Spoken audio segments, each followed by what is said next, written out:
Hello, my wonderful, beautiful friends. Welcome back to r/EntitledPeople, where you'll hear stories about people who truly believe the world revolves around them and that they can do whatever the heck they want.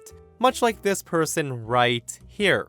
An Arizona PR exec films herself trashing the rack of face masks in Target while ranting that we don't want to do this anymore, and saying, I'm a blonde, white woman wearing an effing $40,000 Rolex. Ooh, you're odd. Well, gee lady, being rich and owning a $40,000 Rolex does not give you the excuse to trash a store. And oh my goodness guys, the people in the comments are savage. This person says, if she has a $40,000 Rolex, why is she at Target? And this one says, if she has a $40,000 Rolex, why can't she afford eyebrow wax? Look at those eyebrows. I don't know anything about eyebrows. They look completely fine to me, guys, but that's beside the point. My friends, you know the drill. Get ready to listen to some outrageously entitled stories. So the first story, a Karen pretends to be the owner's mother. The second story, a bouncer shuts down a trashy Karen. The third, an entitled man demands some help, and we'll finish up with a story where Karen destroys her own career. Oof! My friends, buckle up because it's a wild ride, and do hit that subscribe button for future stories. Let's dive in. So this happened in the early 90s. I went to elementary school with a girl whose family owned a successful small chain of Greek diners in town. We'll call her Tanya. When we started high school together, her family let us have a small lunch party at a location by our school that was also in a very wealthy neighborhood. We were all 14. All gangly elbows and giggles, while Tanya graciously ferried our orders of mostly french fries and hamburgers to the table. She did this to keep one of our waitresses from being bogged down with a non-tipping private party of sugared-up teenage girls. So in walks the entitled woman. I guess we call them Karen, who marches straight to the hostess and announces that she'll need their biggest table for her family's lunch, and they'd better make it snappy. The diner was hopping, as it was prime lunchtime. So the hostess told Karen that it would be at least a 20-minute wait for an 8-person table. So Karen launches into a tirade about how her family's parking and the hostess has a maximum of 5 minutes to find her and her family a table, or she's calling her personal friend the manager to get her fired. Now, the hostess is stunned and tries to stammer out something apologetic, but Karen just walks past her to survey the tables. She literally walks around and asks people how much longer they're gonna be eating for. So she spots our little group in the back and immediately tells the hostess to clear out those stupid kids and reset the table for her family. The hostess refuses and tells Karen that she'll have to wait like everybody else. Karen loses it, screaming at how she'll have everyone fired. It's gone dead silent and everybody's staring at her. Now, at this point, Karen's family is starting to filter in behind her and looks on confused. So, probably feeling emboldened by having backup, Karen proceeds to march over to our table and snatch the basket of fries and drinks from the table and carries them to the nearby garbage, yelling at us that we're done. Most of us just cringed away from her looking confused, but Tanya, still carrying the basket of fries, got right in her face telling her to go away and stop being rude. Karen was waiting for this and apparently chose to double down. She pulls out her ace card out of her pocket and asked, "Do you know who I am?" and claims to be the owner's mother, right to Tanya's face, and tells her that she could kiss her little waitressing job goodbye. Tanya stares the cow down and without looking away yells, "Hey dad, Yaya's here to see you." Her dad pops his head out of the kitchen looking alarmed and said, "I hope not, she's been dead for 6 years." The look on Karen's face was priceless. They never did eat at the restaurant that day. Oh my goodness, guys. I would have paid money to see the look on Karen's face at that moment. I'll never ever understand what a stupid tactic that is. To pretend that you're related to the owner or know the manager just to get what you want. Guys, there's so many ways that could go wrong and backfire. Guys, if you haven't seen the playlist of stories I have where people pretend to know the owner when they don't, you gotta check it out after this video. The stories are absolutely hilarious and super embarrassing. So I dearly wish I could claim this was me, or even a relative, so I could claim this degree of clever was in my genes. But it was not. So this was a bouncer at a small town club, and when he made the comment, there weren't even the expected "ooh" or "what" that anyone would expect. Just a dead, echoing silence from about 40 onlookers. So this mother and daughter pair were trying to get into the club late in the evening. The daughter was clearly young, and actually very attractive in a quite nice, fashionable outfit. The mother, the Karen on the other hand, had shoehorned her corpulence into hot pants and a tank top that would have been trashy on a supermodel. And my friends, she was no supermodel. Badly dyed stringy hair, cheap bulky jewelry, spray-on orange skin, and all the trailer trimmings. I didn't hear how the exchange started, but clearly these two were trying to cut ahead of the line. So the bouncer, this massive action figure of a black man with an oddly babyish face and the patience of a god, had denied the effort. The daughter threw a few verbal jabs, but seemed to be just mildly irritated. But the sideshow hooker of a mother lost her bloody mind. She was shrieking racial slurs that would curl the ear hair of a plantation owner, and every horrific name you care or don't care to imagine, interspersed with the expected, "Do you know who I am?" and "Get me the owner," etc., etc. The bouncer just stood there and didn't react with anything but polite direction. Downright heroic. So after a few minutes of vile screeching, the daughter's now embarrassed as hell and trying to pull the mother away. People are gathering to watch, and the whole thing has become a spectator sport. The bouncer just kept politely saying, "You will need to go to the back of the line like anybody else, ma'am." And by now, the woman wasn't even trying to argue the point. She was just squealing the revolting and, at this point, quite repetitive insult.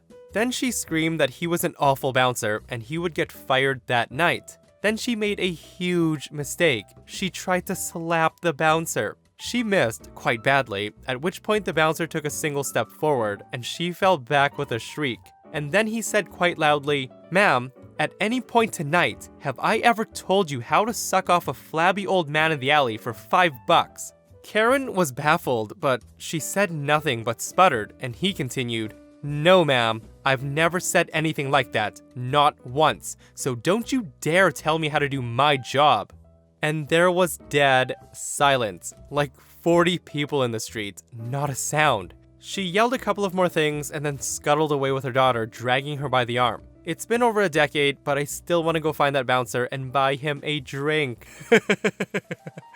Oh my goodness, my friends, that was amazing. When OP said that nobody made a peep after the bouncer's comment, I now believe it. Oh my goodness, what a crazy thing to say. I love this person's comment right here. Me.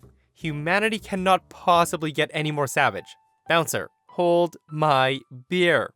And this person too. Someone needs to get that man an award, a drink, and then another Karen for him to slay. I still can't get over what he said. I really can't. Some people are just so quick-witted like that. Guys, if that had been me, I would have thought of a comeback an hour later. And by that time, Karen would be long gone, and it wouldn't matter. So, some backstory. I've been working at Walmart for 6 years. And the man of the story comes in to shop at least twice every week. So we spot each other there all the time, but have never actually spoken before this point. So yesterday, I was off work. I went to Walmart to do some grocery shopping. Sure, it sucks to be there while I'm not working, but I do get an employee discount. Anyways, as I shop, it's not uncommon for people who shop there regularly to recognize me as an associate. However, they usually leave me alone because I'm clearly not working, as I'm not wearing my vest or Walmart hat. This time though, the man spotted me shopping.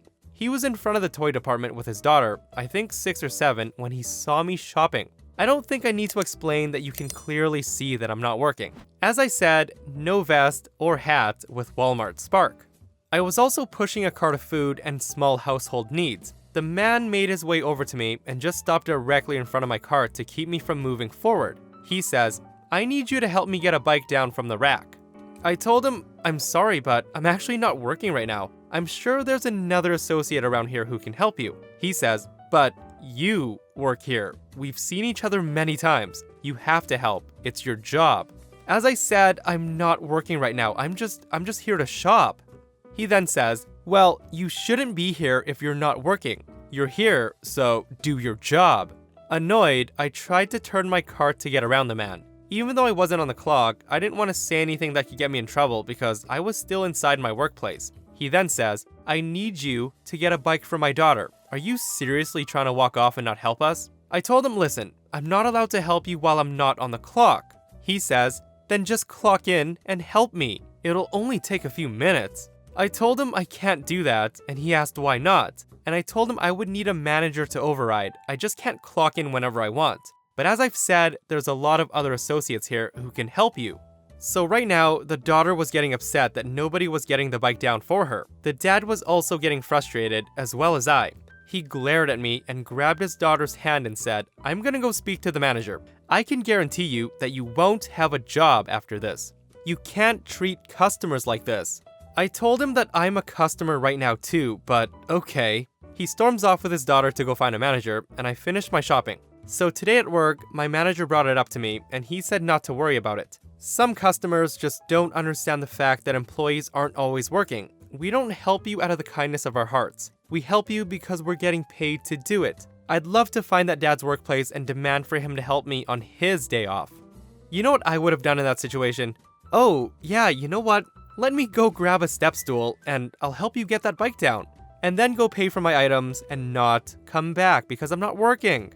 I'm kidding, guys. I'm way too nice of a person. I'd probably go find a coworker to help him.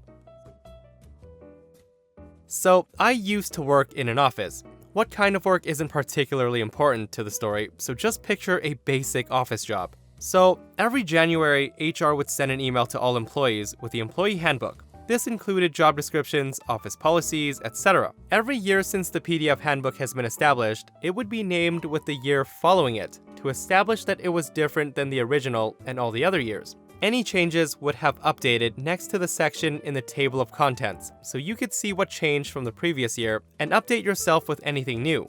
Now, with that background, we will introduce Karen. Karen has been with the company a pretty long time, about 10 years. She was fine at her job, just fine. She would get things done, but not without making everybody else miserable in the process. She would ask questions that had already been answered and basically just waste everybody's time for fun. She was also plain nasty to people and tried as hard as she could to make everybody stay far away from her.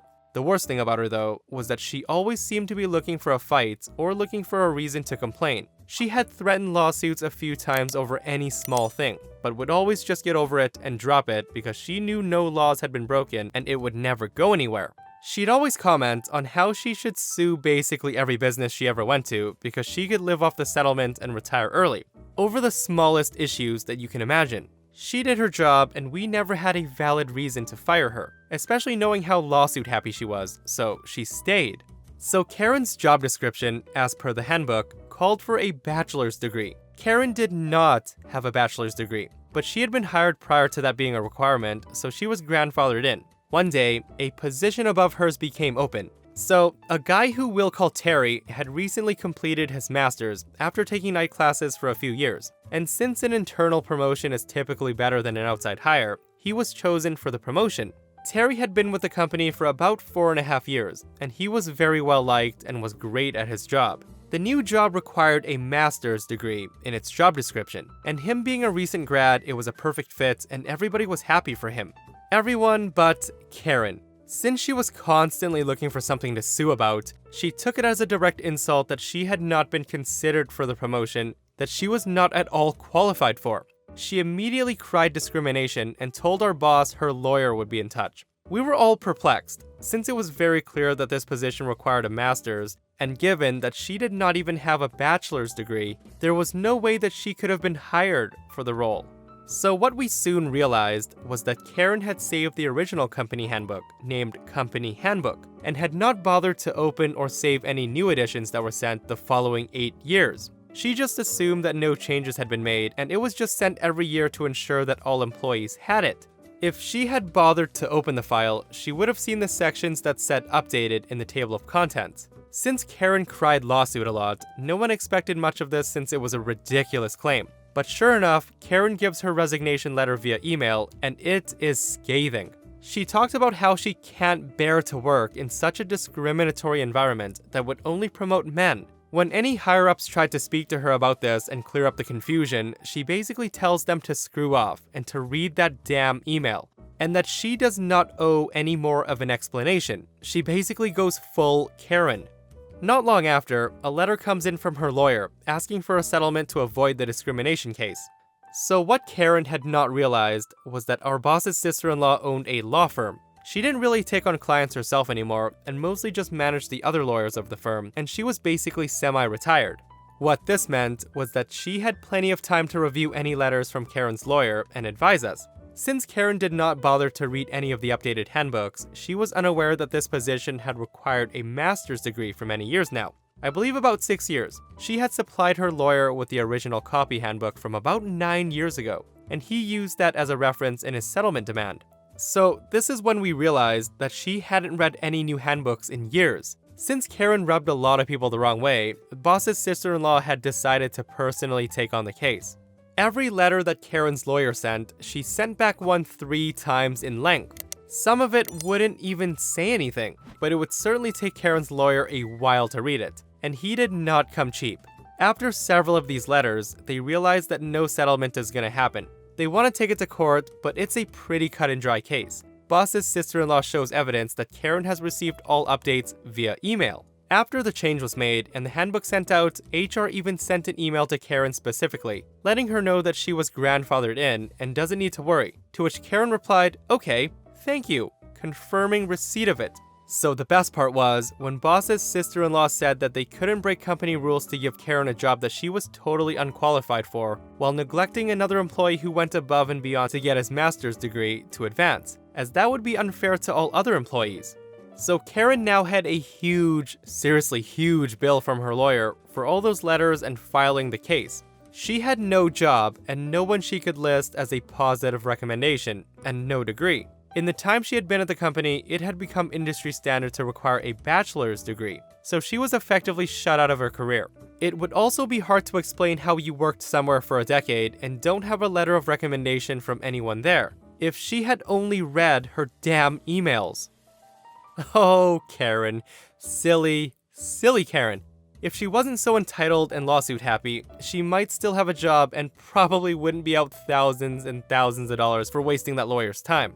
And that, my friends, is what entitlement gets you. Guys, we survived another episode. I hope you guys enjoyed your time here today, and if you like the stories, do hit that subscribe button. And if you missed the last episode of r/EntitledPeople, a Karen drives with a suspended license, and it only gets worse from there. Much worse. Check it out if you haven't, and I'll see you guys in the next one. I love you.